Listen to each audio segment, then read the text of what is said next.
Annales akashiques, les 5 dimensions de l'être. Dans beaucoup de traditions, on parle de ces 5 dimensions. Selon chaque tradition, eh bien, ces dimensions de l'être sont différentes. Dans certaines traditions, on va parler de monades.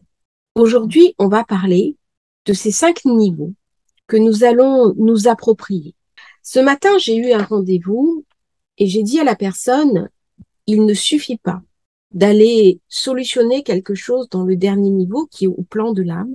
Encore faut-il le ramener sur le plan du corps, sur le niveau du corps. Chez beaucoup de thérapeutes, des thérapeutes classiques, des psychiatres, des psychanalystes, des coachs, on travaille sur les 2 premiers niveaux. Le premier niveau qui est corporel et le deuxième niveau qui est émotionnel. Et puis, il y a ceux qui travaillent au plan de l'âme. Mais quand on travaille au plan de l'âme, on travaille ni au plan du corps, ni au plan émotionnel.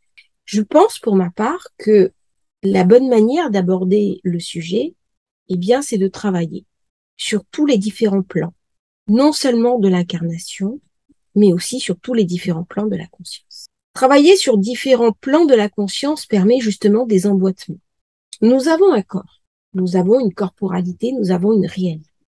Ce n'est pas parce qu'on va chercher à se reconnecter au plan de l'âme que nous devons négliger ce corps. Bien au contraire, lorsque nous avons une souffrance au plan du corps, nous pouvons aller chercher au plan de l'âme des réponses pour atténuer cette souffrance. La nier n'est pas une réponse. Par contre, voir comment nous allons pouvoir mieux vivre notre corporalité, mieux vivre nos émotions, alchimiser nos émotions, eh bien, en fait, c'est un processus d'emboîtement. La mémoire cellulaire, c'est parfaitement que nous avons en nous toutes les dimensions, au-delà des lieux, au-delà de l'espace-temps. Ce sont nos différents états d'être. Pendant très longtemps, nous avons été nombreux à perdre le contact avec la part divine que nous avons en nous. Aussi bien parce que nous avons perdu ce lien, beaucoup de personnes vivent une vie uniquement dans la matérialité, que dans certaines religions. C'est-à-dire que nous avons des processus de religion actuellement qui pendant très longtemps ont été totalement décorrélés et de l'humanisme et même de la partie divine. C'est-à-dire nous avions besoin d'un intermédiaire pour parler au divin, pour nous adresser à lui. C'est assez récent que la spiritualité nous autorise et que nous nous autorisions à parler en direct au divin. Dans beaucoup de cas, dans beaucoup de traditions anciennes, eh bien, nous avions besoin d'un état. Aujourd'hui, par le biais de la spiritualité, par le biais de la foi, nous avons accès en direct à ces différents niveaux de conscience, à ces différents niveaux d'état. C'est aussi ce que racontent les annales akashiques. C'est-à-dire que vous pouvez très bien entrer par vous-même dans les annales akashiques. Alors, il y a un certain nombre de personnes qui n'y arrivent pas. Dans ce cas, je leur sers de guide et je les aide à ouvrir la porte. Mais je leur donne aussi leur code d'accès. Ce qui fait que quand elles reviennent, elles ont capacité et moyens à avoir des outils akashiques qui vont leur permettre d'ouvrir les serrures toutes seules pour elles-mêmes. Ça, c'est un chemin qui est personnel. Alors, dans le corps, puisqu'on va en revenir quand même aux 5 dimensions de l'être, le corps, c'est notre physique, c'est notre habit de chair, c'est notre enveloppe d'incarnation. C'est la première dimension. C'est la dimension la plus dense. C'est celle que nous quittons au moment du décès. Dans ce corps, nous avons notre corps émotionnel. C'est-à-dire que nous avons l'ensemble des émotions, que ce soit des émotions de nature positive ou des émotions de nature négative. Lorsqu'on va souffrir, par exemple, d'un choc qui provient de cette vie, qui provient de l'enfance ou d'une vie antérieure, eh bien, c'est au plan émotionnel que cela va se jouer. Est-ce que nous perdons nos émotions au moment du départ? Nous laissons derrière nous une partie des émotions, mais pas tout. C'est-à-dire qu'il y a une partie des émotions qui partent avec nous. Dans quelle proportion? Je pense que c'est très variable d'une personne à l'autre. Ça dépend peut-être aussi de notre niveau d'avancement, de notre niveau de compréhension, de notre capacité aussi à alchimiser nos souffrances. Nous sommes invités de toute façon à laisser nos peines derrière nous et de partir avec les émotions de fréquence élevée lorsque nous partons de l'autre côté. Ce n'est pas toujours le cas. C'est ce qui va donner naissance aussi à ce qu'on appelle des coqs, c'est-à-dire des personnes qui ont été incapables de laisser derrière elles de la souffrance, de la douleur, et qui vont partir avec. Le troisième plan, c'est le plan de l'intelligence. C'est le plan de la compréhension.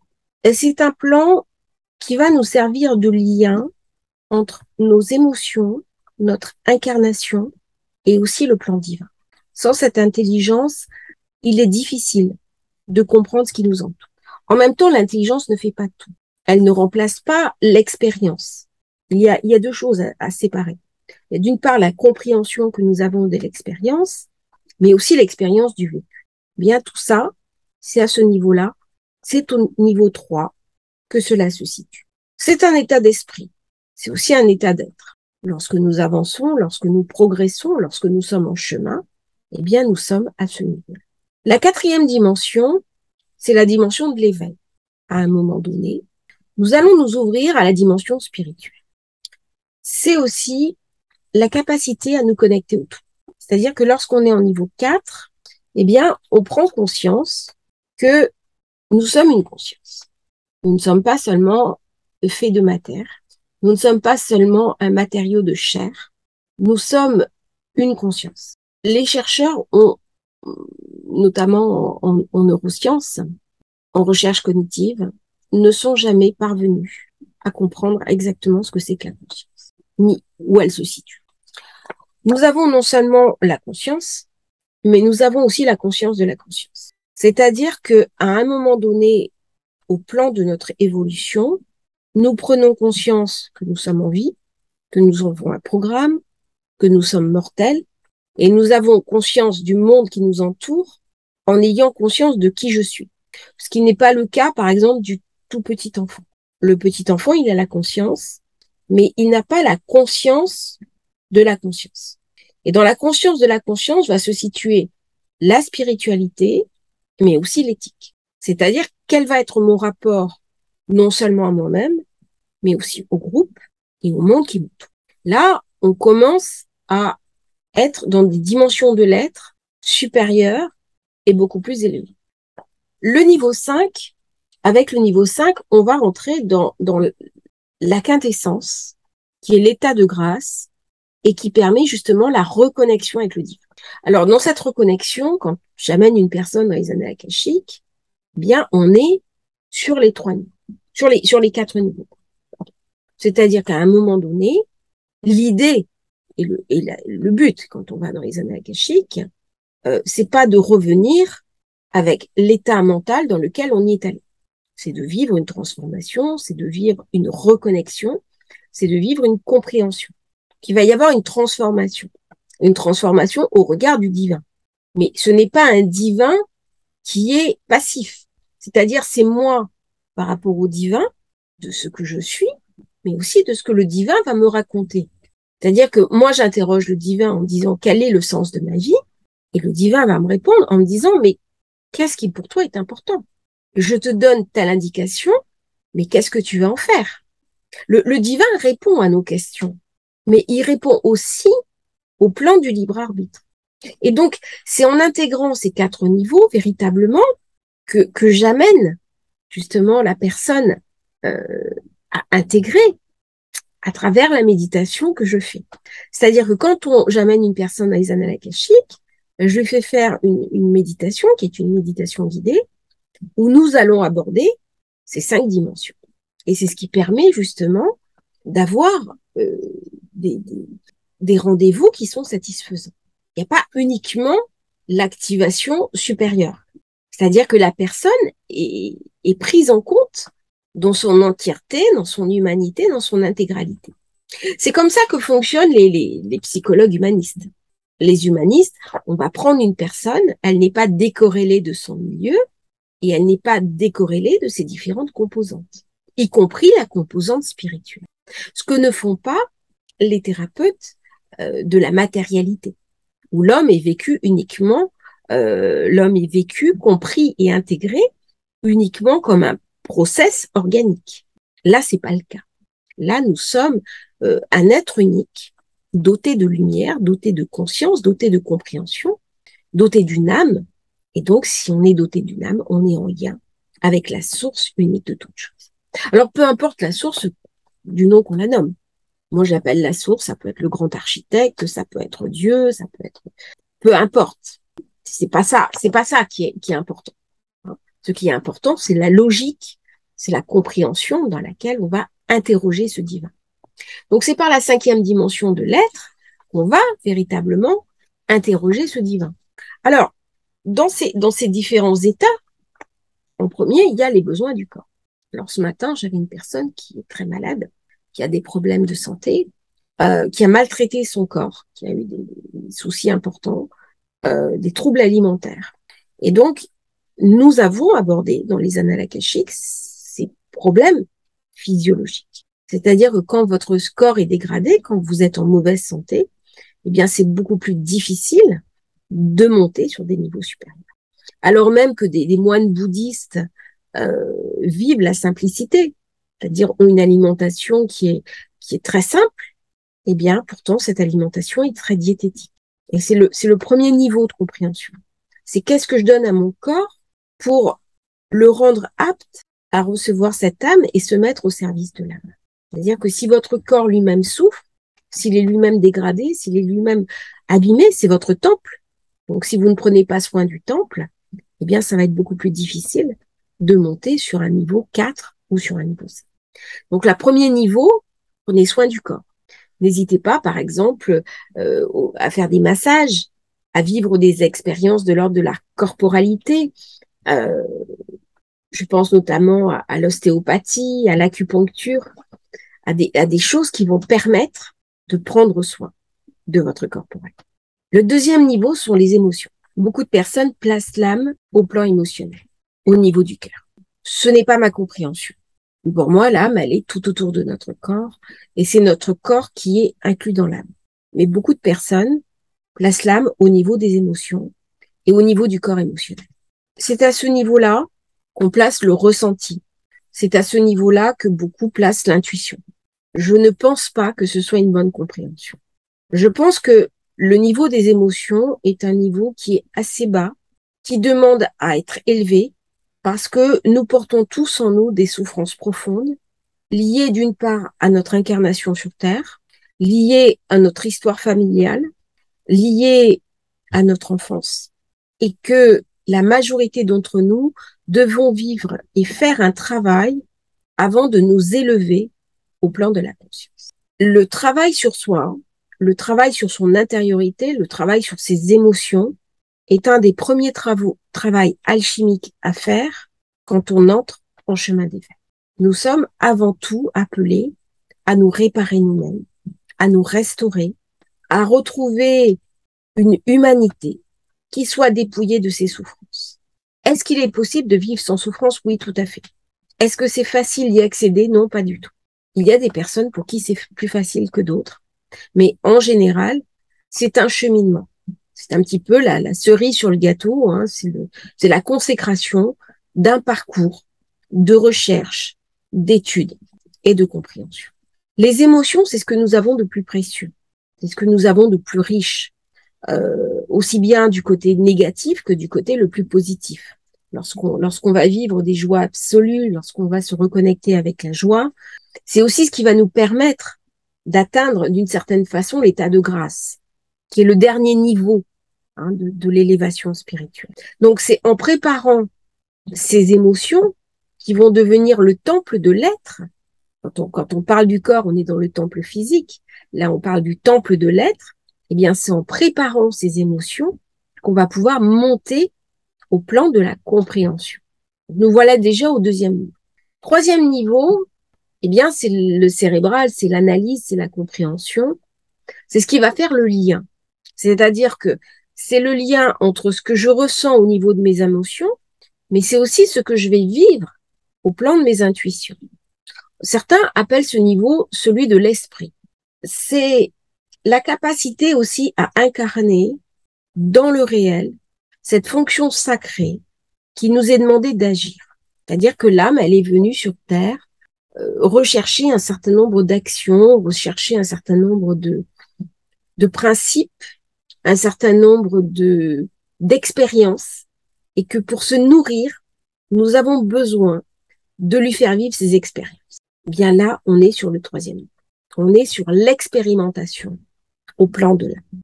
Est-ce que je vais accepter de faire vivre à mon âme des expériences, quelles que soient ces expériences? Bonnes ou mauvaises, c'est secondaire. Alors, c'est sûr que du point de vue humain, c'est beaucoup plus agréable de vivre des expériences positives que négatives. Quand on vit de la souffrance, quand on a vécu une déception amoureuse, c'est très douloureux, c'est très en souffrance. C'est difficile de passer dessus. Et pourtant, notre âme, quelque part, est satisfaite parce qu'elle va vivre une expérience. Alors, attention justement à ne pas tomber dans l'excès de nourrir son âme avec trop d'expériences négatives. C'est-à-dire qu'à un moment donné, c'est ce que j'explique aussi, c'est la résultante d'un certain nombre de lectures akashiques que je reçois. Attention de ne pas se nourrir de souffrance. Attention de s'ouvrir encore à la joie. Attention de s'ouvrir à la compréhension d'émotions positives.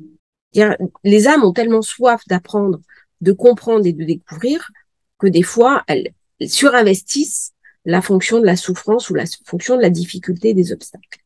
Donc, à un moment donné, la personne va se mettre à subir et ça va être contre-productif. Eh bien, le tri, le cheminement, la compréhension de tous ces éléments se fait au niveau 3. Le niveau 4, on est déjà dans l'état de conscience. On a conscience de la conscience, on est capable de recevoir de l'intuition, des perceptions, de savoir que nous sommes le reflet de la source, que nous sommes la créature qui a été engendrée par quelque chose qui nous dépasse, par quelque chose de plus grand que nous, et nous sommes surtout capables de nous relier avec le divin. Alors, ce niveau 4, c'est un niveau qui est sujet à beaucoup d'interrogations.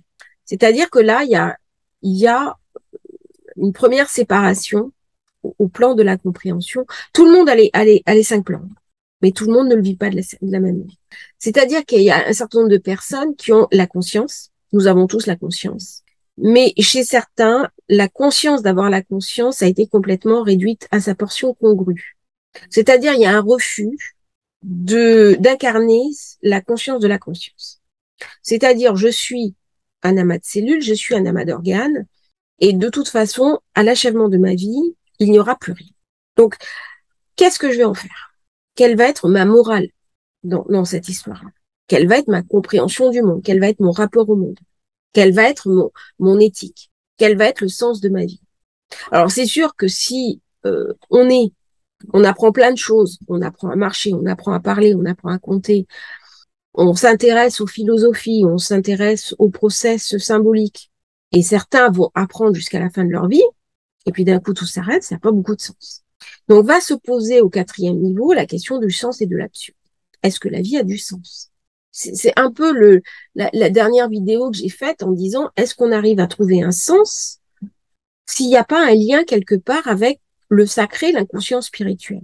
C'est-à-dire des personnes qui même vont dire, je ne crois en rien. Est-ce qu'il n'y a pas chez elles quelque chose d'une espérance, quelque chose d'un lien avec cet inconscient spirituel que nous avons tous? Molière en parlait très très gentiment en disant c'est le bourgeois gentilhomme, il fait de la prose, il ne le sait même pas. Bah, le sacré, c'est pareil, nous avons tous un inconscient spirituel.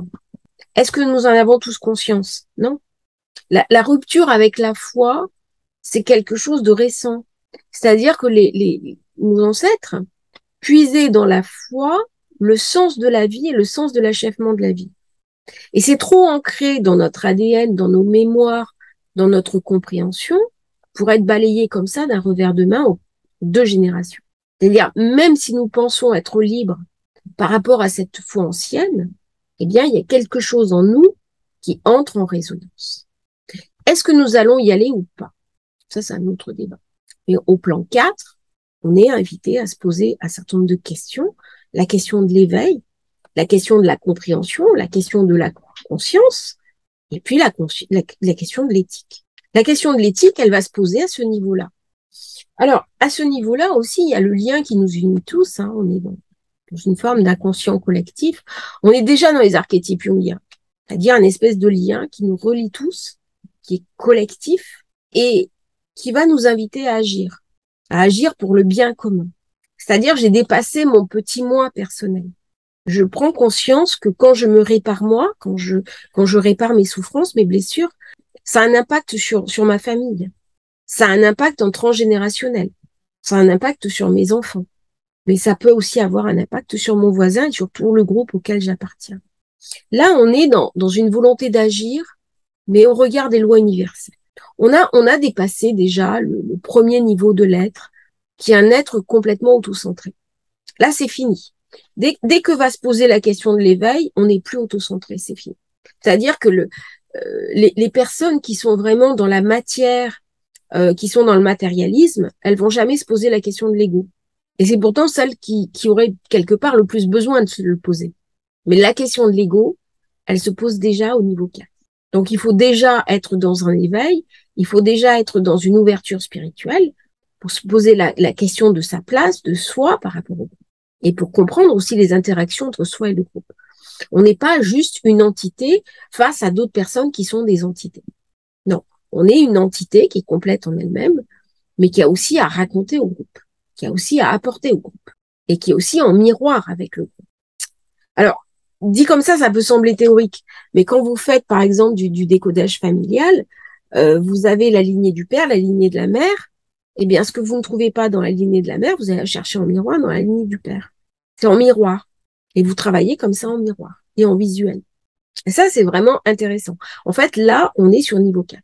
Donc, on est déjà sur un niveau qui est affiné. Alors, le dernier niveau, qui est le niveau, le 5e niveau, c'est l'état de grâce. Alors, c'est pour ça que certains parlent de l'ascension au 5e niveau. Là, on est en état de grâce. Donc, quand on est dans les annales akashiques, on touche du doigt l'état de grâce. On va rentrer en miroir avec la source. On va se connecter à la source. Alors, on va se connecter pendant quelques instants, mais une fois qu'on a appris à mettre la prise de courant dans la prise de l'ordinateur dans la prise de courant, eh bien, on va pouvoir la dupliquer. On va pouvoir se reconnecter quand on veut. Et l'état de grâce, eh bien, c'est un état de reconnexion. C'est-à-dire qu'on est capable, à volonté, à simple demande, de se connecter. Ça n'arrive pas de but en blanc. Ça n'arrive pas comme ça. Alors, il y a des personnes chez qui ça arrive, ça leur tombe dessus. Et elles vont incarner ça, c'est l'illumination. L'illumination, c'est l'état de grâce absolue. Pourquoi certains vont la vivre, pas d'autres? Bien souvent, ils retrouvent dans cette vie-là des prémices de vie antérieure. La progression qu'ils auront fait dans une autre vie. Alors, cet état de grâce, c'est la reconnexion avec la quintessence divine. C'est-à-dire, je suis enfant de la source. Ok. Je suis enfant de la source qui s'est incarnée, éteint. De cette incarnation vient une souffrance liée à cet habit de chair que je porte, état 2. Parce que je suis un enfant de la source qui porte une souffrance, je vais chercher à la comprendre, à l'interpréter, à l'analyser, à l'expurger, état 3. État 4, je me redécouvre enfant de la source. C'est-à-dire, je suis au-delà de mon corps, au-delà de mes émotions, au-delà de mon mental. J'expérimente l'éveil et je vais chercher à retrouver mes origines. Et état de grâce, état 5, eh bien, je me suis reconnectée avec mes origines. Donc, je ne suis plus une âme qui est tombée sur terre, je ne suis plus enfant de la chute. On est très loin de la compréhension de la chute terrestre, de la chute divine avec Adam et Ève qui ont mangé l'arbre de la connaissance et qui se sont retrouvés exilés. Je sais que j'ai un chez moi. Je sais que j'ai une maison. Et je sais que ma famille d'âme m'attend dans cette maison. Et dans cette maison, je peux revenir, lorsque je suis en méditation, me reconnecter à la source. Et donc, état 5, eh bien, je me reconnecte à la source et je redeviens un élément de la source. Ça ne veut pas dire que je perds mon individualité. C'est pas ça. Quand on est connecté à la source, on garde son individualité. Sinon, ça fait pas sens, en fait. Si on est dans un principe de dissolution, ça fait pas sens. Pourquoi, à un moment donné, avoir une individualité? En fait, c'est par l'individuation, par l'individualité aussi que la source avance et progresse et se manifeste. Donc, à un moment donné, en tant qu'entité qui vit une expérience, eh bien, c'est pas j'ai une maison, c'est je suis à la maison. Je suis rentrée chez moi. Donc, quand on va dans les annales akashiques, bah, on rentre à la maison. Cette idée de maison, elle est prépondérante. Alors, la maison, on la définit comme une bibliothèque. On peut très bien la définir autrement. C'est plus facile pour notre compréhension de voir une bibliothèque avec des livres et de comprendre ça. Mais en fait, les annales akashiques, c'est une maison. C'est la maison du Père, c'est la maison de la source, c'est la maison où se trouve notre famille d'âme, c'est la maison où se trouvent nos proches qui sont décédés, nos êtres chers, et c'est la maison où nous irons au dernier souffle de notre vie. C'est là où nous allons continuer à avancer, à progresser, à apprendre. Il n'y a pas uniquement que sur Terre qu'il y a un apprentissage. Donc ces 5 niveaux de compréhension, ces 5 niveaux de l'âme, eh bien, comment, la question qui est posée, c'est comment je vais les vivre, comment je vais les incarner. C'est pas juste savoir qu'ils existent. C'est uniquement, ok, je sais qu'ils existent, mais ça me suffit. Non, c'est pas ça. Comment et là, je vous invite à prendre une feuille, un crayon, et puis à noter ces 5 niveaux et de voir comment vous les incarnez.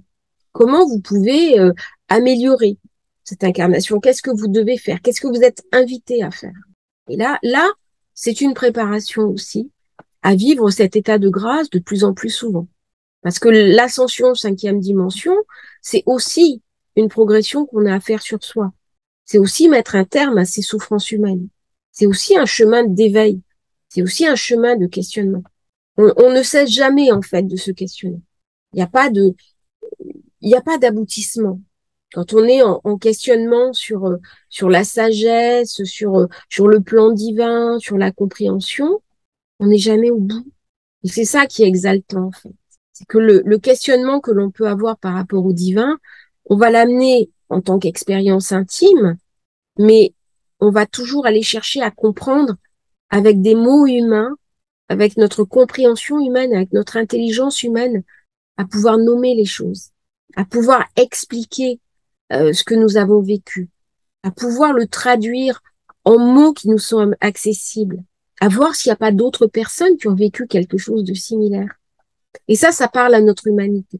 C'est-à-dire au début, on va expérimenter, après on va intégrer, et puis un jour peut-être on l'enseignera ou on le transmettra. Ça, c'est un autre débat. Et les 5 niveaux de l'être, eh bien ça, c'est quelque chose de fondamental. Donc moi, je vous invite vraiment à prendre un papier, un crayon, à le noter, à faire un peu un bilan, voir où vous en êtes sur ces 5 niveaux, qu'est-ce que vous pouvez améliorer, qu'est-ce que vous pouvez comprendre. Faites attention surtout de ne pas couper le corps. C'est vrai qu'il y a trop de personnes qui sont dans la spiritualité qui veulent couper le corps. On ne mortifie pas le corps. Parce que sinon, c'est votre navire. Si vous mortifiez le corps et que le corps tombe malade, eh bien, vous ne pourrez pas atteindre le 4e, 5e niveau, ni même parfois le 3e niveau. Quand on est en état de souffrance absolue, on est juste du corps. On est juste du corps. On arrive encore à monter en niveau 2 avec un suprême effort parce qu'on va accéder à des émotions de basse fréquence. Mais c'est quand le corps n'est plus un problème ou n'est pas un problème qu'on peut accéder au niveau supérieur de l'être et de l'âme. Alors, le corps qui est plus un problème, ça ne veut pas dire qu'on n'a pas des douleurs. Si j'ai des problèmes physiques, ça m'empêche pas d'aller consulter les annales akashiques. Mais à un moment donné, on est invité à tout aligner.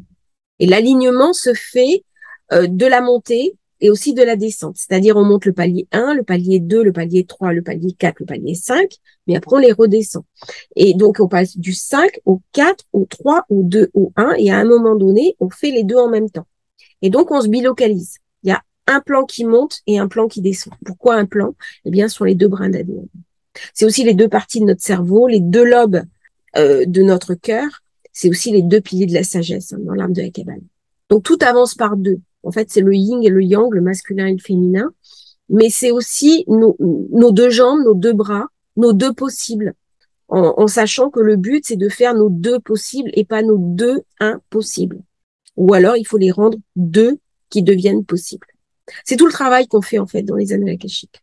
Comment est-ce que je vais me donner ces deux qui vont me rendre possible, qui vont m'ouvrir la porte du 5, qui est l'état de grâce.